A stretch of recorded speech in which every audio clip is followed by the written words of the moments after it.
Halo semuanya, Assalamualaikum warahmatullahi wabarakatuh. Berjumpa kembali bersama saya Naim Panca, dan di sini saya akan masih membahas mengenai kartu prakerja ya. Jadi setelah beberapa hari kemarin teman-teman melewati banyak permasalahan di kartu prakerja, ada yang gagal, ada yang di situ insentifnya belum cair, ada yang sertifikatnya belum muncul di dashboard. Nah, itu adalah masalah-masalah yang umum sebenarnya di kartu prakerja. Tinggal kalian penyelesaiannya bagaimana ya, karena yang tahu untuk penyelesaiannya kalian, karena yang mengikuti kelas itu adalah kalian ya. Nah, pada video kali ini saya ingin menyampaikan untuk kuota di kartu prakerja di tahun 2020 ini.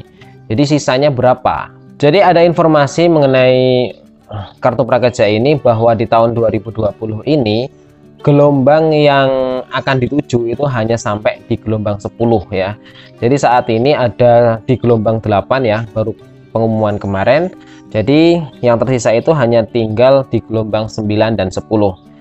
Lalu berapa kuota yang masih tersisa di kartu prakerja ya? Pemerintah itu memberikan kuota keseluruhan di setiap tahun ya. Untuk khususnya di tahun 2020 ini ada total 5,6 juta peserta ya. 5,6 juta peserta itu terbagi menjadi beberapa gelombang. Rencananya sebelum lebaran itu ada informasi yang pernah saya baca ya dari media elektronik bahwa kartu prakerja itu akan dibuka sampai gelombang ke-30 kalau nggak salah. Namun setelah lebaran ternyata kuota dari setiap gelombang itu ditingkatkan ya. Jadi dari gelombang 4, 5, 6, 7, 8 ini setiap gelombangnya itu ada 800.000 orang ya, 800.000 orang. Jadi kalau misalkan 5,6 juta sudah berapa gelombang ini, sisanya menurut informasi hanya tinggal 1,8 juta sebelum pendaftaran di gelombang 8 kemarin. Itu artinya untuk gelombang 9 dan 10 itu tersisa hanya 1 juta kuota ya. Dan nantinya kemungkinan di gelombang 9 ini akan mendaftarkan 500 kuota, 500.000 orang ya. Kemudian di gelombang 10 pun juga ada 500.000 kuota. Namun sepertinya kalian jangan khawatir ya, karena kartu prakerja ini insya Allah sampai tahun depan ini masih akan tetap dicairkan ya. Saya membaca dari beberapa media elektronik dan sudah saya bahas di akun YouTube atau video saya di atas ini mengenai 4 bantuan dari pemerintah yang rencananya akan tetap cair sampai tahun depan, dan salah satunya adalah kartu prakerja ini ya. Sebenarnya kartu prakerja ini kan kemarin pada awal-awalnya itu kan ditujukan kepada para orang yang mencari pekerjaan dan korban PHK ya. Namun karena adanya pandemi COVID-19 yang tak kunjung selesai di Indonesia, akhirnya agak dibelokkan ya, bahwa kartu prakerja ini ditujukan kepada para korban PHK, kemudian untuk membantu keluarga yang di situ tidak mendapatkan bantuan-bantuan yang lain, itu bisa mendaftarkan di kartu prakerja.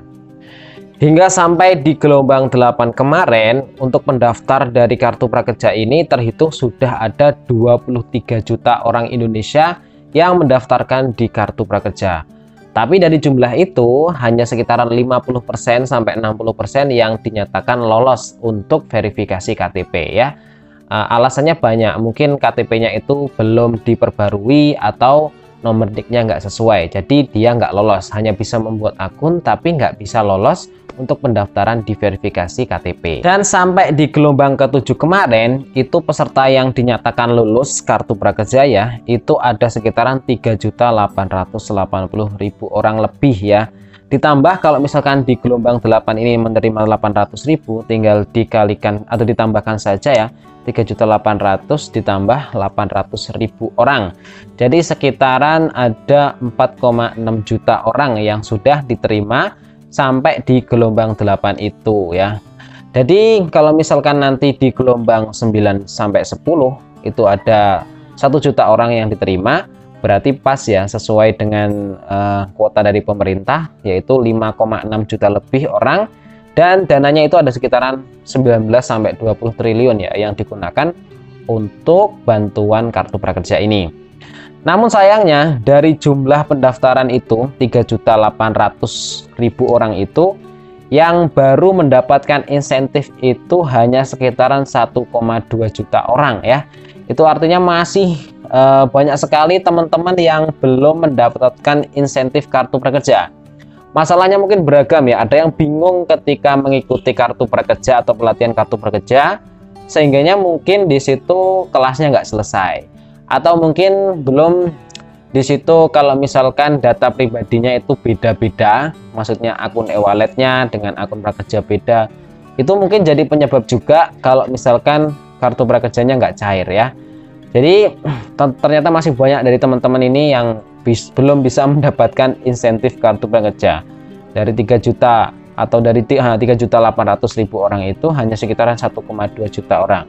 Jadi bisa komen teman-teman yang sudah mendapatkan insentif kartu prakerja ya, untuk memberikan informasi kepada teman-teman semuanya yang di situ masih mengalami masalah di kartu prakerja, karena ternyata masih banyak teman ya yang belum bisa mendapatkan insentif kartu prakerja. Sebenarnya kalau misalkan dia tahu permasalahan yang dia hadapi ketika mengikuti kelas kartu prakerja, insya Allah insentif itu cair ya.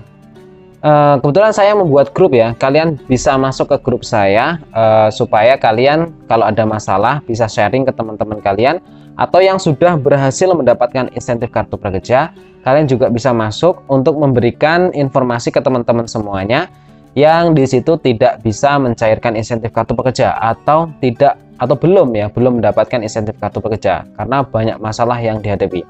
Karena membantu orang itu kan menyenangkan ya, jadi nggak ada salahnya kalau kalian itu juga share ke teman-teman kalian bagaimana cara untuk mendapatkan insentif kartu prakerja. Ini kalau dilihat 1,2 juta dari 3.800.000 orang yang diterima, itu belum ada 50%-nya orang yang mendapatkan insentif kartu prakerja. Jadi bisa dikatakan banyak sekali orang yang bingung ya. Memang saya akui dari teman-teman yang ada di tangga atau lingkungan saya ini, ketika didaftarkan di kartu prakerja, dia bingung ya, ini bagaimana mas cara mendaftarnya, tolong daftarkan saya mas. Nah kebetulan saya dekat ya, jadi saya pandu mereka untuk mendaftarkan, dan di situ saya juga arahkan ini yang benar supaya insentif itu nggak nyasar ya. Kalau seperti ini masih banyak sekali teman-teman yang belum mendapatkan insentif kartu prakerja. Dan dari hasil survei pemerintah bahwa insentif kartu prakerja itu digunakan oleh masyarakat Indonesia itu untuk berbagai hal ya. Salah satunya adalah untuk kebutuhan sehari-hari. Ya ini mungkin salah satu manfaat dari kartu prakerja ini, khususnya bagi teman-teman semuanya yang di situ terkena PHK atau tidak bisa mencari pekerjaan karena adanya COVID-19. Tentunya ini sangat bermanfaat ya. Kita tahu bahwa pandemi COVID-19 ini sangat sekali mempengaruhi perekonomian yang ada di Indonesia. Yang tadinya banyak teman-teman yang mungkin bekerja dan pada akhirnya karena perusahaannya tutup, akhirnya nganggur. Nah, kalian bisa mendaftarkan di kartu prakerja ini. Dan sebenarnya dari program kartu prakerja ini selama ini kan kita selalu menggunakan pelatihan secara online ya. Nah, pada sebelum lebaran atau setelah lebaran itu ada informasi bahwa pelatihan kartu prakerja itu akan dilaksanakan secara offline juga ya. Tapi mungkin karena adanya pandemi COVID-19 ini yang tidak memungkinkan teman-teman semuanya untuk saling bertemu ya. Karena kita diarahkan untuk jaga jarak supaya bisa terhindar dari COVID-19 ini, akhirnya pelatihan offline di tahun ini belum diadakan. Itu artinya kemungkinan di gelombang-gelombang sebelumnya di tahun mendatang mungkin ya, kartu prakerja ini akan mengadakan pelatihan offline ya. Nggak tahu kapan untuk jelasnya, apakah di tahun 2021 besok atau mungkin setelah gelombang 10 ini nanti akan dibuka lagi kuota untuk pendaftaran selanjutnya, mungkin di musim 2021 besok ya. Karena banyak dari bantuan-bantuan pemerintah yang lainnya yang tadinya hanya sampai beberapa kuota, akhirnya karena melihat kondisi perekonomian yang ada di Indonesia, untuk masyarakat Indonesia itu masih belum stabil, bantuannya diperpanjang. Dan menurut survei kebekerjaan ya, kan setelah kita mendapatkan insentif kartu prakerja, itu kan ada kolom untuk survei kepekerjaan. Jadi kalau bisa kalian isi sesuai dengan keadaan kalian ya. Ini ada 36% peserta kartu prakerja setelah mengikuti pelatihan ini berhenti menganggur. Banyak dari mereka setelah mendapatkan insentif kartu prakerja itu yang menjadi wirausahawan ya. Jadi demikianlah untuk informasi dari kuota kartu prakerja di gelombang selanjutnya. yaitu hanya sekitaran 1 juta orang saja. Jadi manfaatkan kesempatan tinggal 2 gelombang lagi untuk mendaftar di Kartu Prakerja, atau mendaftarkan teman-teman kalian yang dirasa membutuhkan atau keluarga kalian yang dirasa juga membutuhkan. Intinya yang sangat membutuhkan bisa kalian daftarkan di Kartu Prakerja, dan intinya tidak mendapatkan bantuan lain dari pemerintah ya. Oke, sekian dulu untuk informasi kali ini. Terus subscribe channel Naim Panca agar kalian bisa mendapatkan informasi terbaru mengenai Kartu Prakerja. Sampai jumpa kembali. Banyak kesalahan dari ucapan saya mohon maaf. Saya akhiri, wassalamualaikum warahmatullahi wabarakatuh.